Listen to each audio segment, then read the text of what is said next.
Today we are going to talk about the King Sago palm, Cycas Revoluta.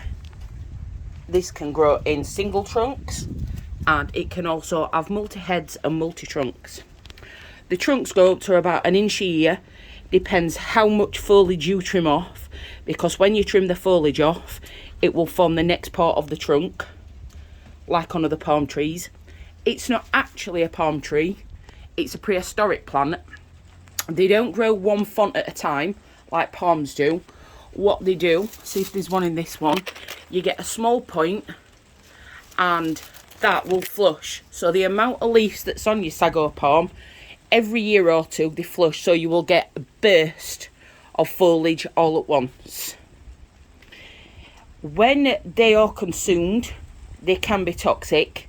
When they're mature and they have their seeds on, they are definitely toxic to all animals, so it's best to keep them out of the way. Here's another one with a good trunk on. The substrate I use is like a cactus mix, so that's 50% grit, 25 short sand, 25 multi-purpose compost. In winter I prefer to leave them under a cover. It's just a polycarb roof, or under a gazebo, a doorstep or something. It stops all the fonts from going yellow and white, because if they get harsh frost, that's what can happen.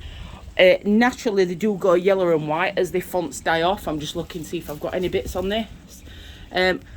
Like these little bits on the end. So if one piece of these goes all yellow and white, I would sooner pull a bit off than cut a full font off, because they're such slow growing.